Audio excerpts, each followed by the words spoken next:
26 de noviembre del 2023. Primera lectura. La profecía de Ezequiel. Esto dice el Señor Dios: Yo mismo buscaré mi rebaño y lo cuidaré, como cuida un pastor de su grey dispersa. Así cuidaré de mi rebaño y lo libraré, sacándolo de los lugares por donde se había dispersado. Un día de oscuros nubarrones. Yo mismo apacentaré mis ovejas y las haré reposar. Oráculo del Señor Dios. Buscaré la oveja perdida, recogeré a la descarriada, vendaré a las heridas, fortaleceré a la enferma, pero a la que esté fuerte y robusta la guardaré, la apacentaré con justicia. En cuanto a vosotros, mi rebaño, esto dice el Señor Dios: Yo voy a juzgar entre oveja y oveja, entre carnero y macho cabrío. Palabra de Dios. Salmo responsorial. El Señor es mi pastor, nada me faltará. El Señor es mi pastor, nada me falta. En verdes praderas me hace reposar. Me conduce hacia fuentes tranquilas y repara mis fuerzas. Me guía por el sendero justo, por el honor de su nombre. El Señor es mi pastor, nada me faltará. Preparas una mesa ante mí, enfrente de mis enemigos. Me unges la cabeza con perfume, y mi copa rebosa. El Señor es mi pastor, nada me faltará. Tu bondad y tu misericordia me acompañan todos los días de mi vida, y habitaré en la casa del Señor por años sin término. El Señor es mi pastor, nada me faltará. Segunda lectura de la primera carta del apóstol San Pablo a los Corintios. Hermanos, Cristo ha resucitado entre los muertos, y es primicia de los que han muerto. Y si por un hombre vino la muerte, por un hombre vino la resurrección. Pues lo mismo que Adán mueren todos, así en Cristo todos serán vivificados. Pero cada uno en su puesto, primero Cristo como primicia, después todos los que son de Cristo en su venida, después el final, cuando Cristo entregue el reino de Dios Padre, cuando haya aniquilado todo principado, poder y fuerza. Pues Cristo tiene que reinar hasta que se ponga a todos sus enemigos bajo sus pies. El último enemigo en ser destruido será la muerte. Cuando le haya sometido todo, entonces también el mismo Hijo se someterá al que se le había sometido todo. Así Dios será todo en todos. Palabra de Dios.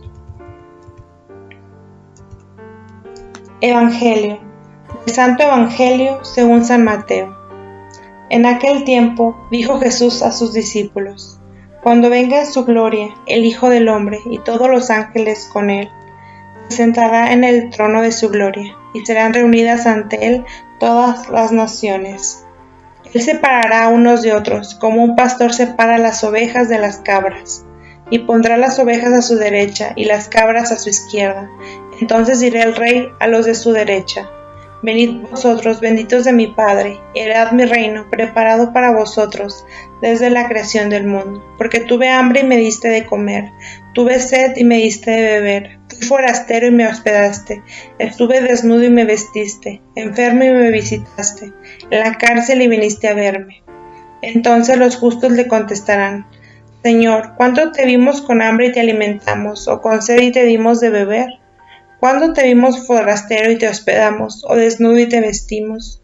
¿Cuándo te vimos o enfermo o en la cárcel y fuimos a verte? Y el Rey les dirá: En verdad les digo que cada vez que lo hiciste con uno de estos, mis hermanos más pequeños, conmigo lo hiciste.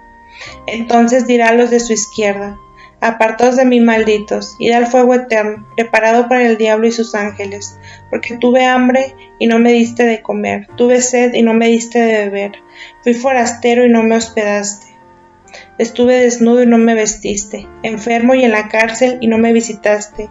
Entonces también me contestarán: Señor, ¿cuándo te vimos con hambre o con sed, forastero o desnudo, o enfermo o en la cárcel y no te asistimos? Él les replicará: En verdad les digo, lo que no hiciste con uno de estos los más pequeños, tampoco lo hiciste conmigo. Y estos irán al castigo eterno, y los justos a la vida eterna. Palabra del Señor. Nuestro Señor Jesucristo, Rey del universo.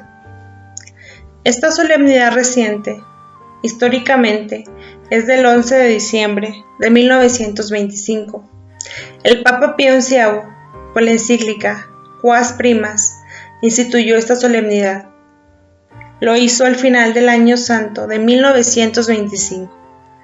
El Papa solo elevó a solemnidad un sentimiento ya presente en la Iglesia, especialmente entre las autoridades eclesiásticas desde tiempos de León XIII. Este sentimiento común advertía del avance de una laicidad católica. Asimismo lo definió el Papa Pío XI, es decir, la presencia de una actitud en muchos católicos de esa época que habían hecho propio el laicismo típico de los estados europeos. Un laicismo que tendría a excluir a Dios y a la religión de la sociedad.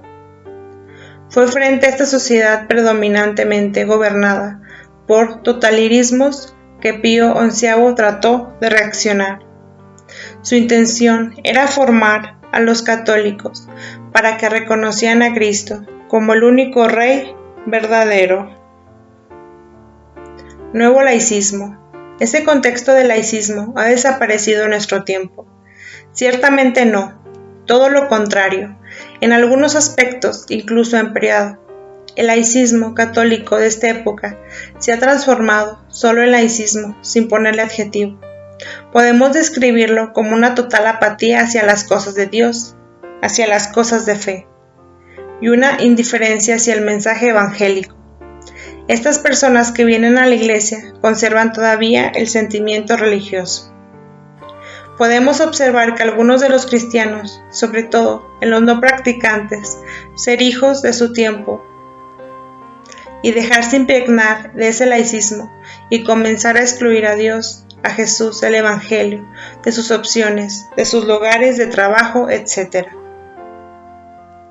Jesús frente a Pilato se declara que es rey, pero antes había escapado frente a las multitudes que lo buscaban para proclamarlo rey.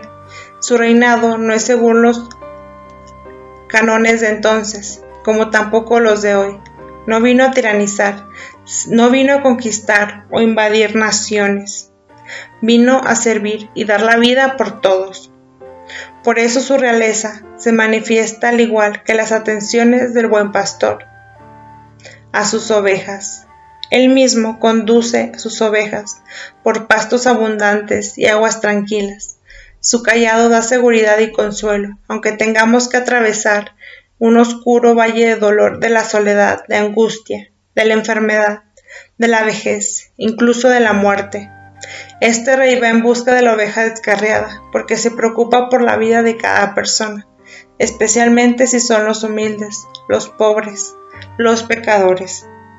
El Señor Jesús, humillado hasta la muerte, fue glorificado por el Padre, y vendrá al final de los tiempos. Seremos juzgados en el amor. Esta afirmación se fundamenta en el texto evangélico de este domingo.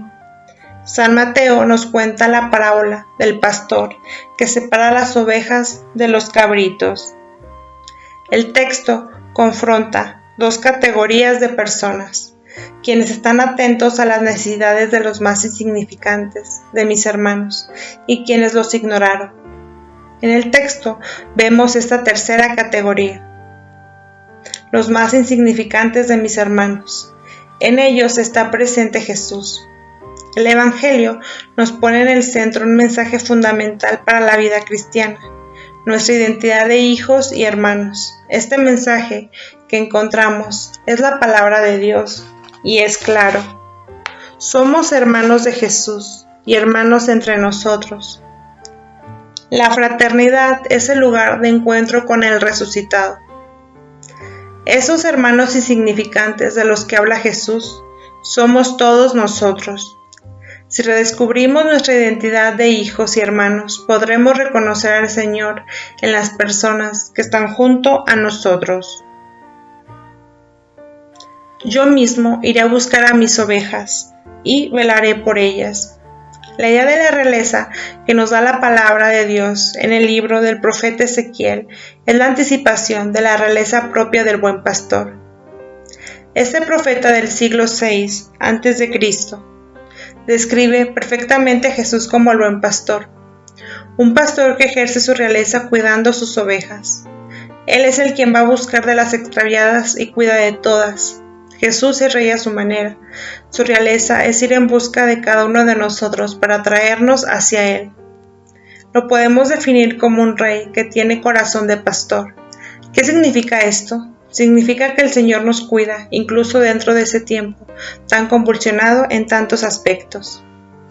San Pablo, en la primera carta a los Corintios, comienza recordando las objeciones fundamentales de los cristianos de esta iglesia sobre la resurrección de los muertos.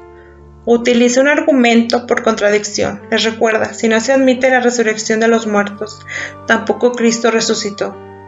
Afirma con fuerza la verdad de la resurrección de Cristo. Él resucitó de entre los muertos, es la primicia de quienes han muerto, es decir, el primero de una larga serie.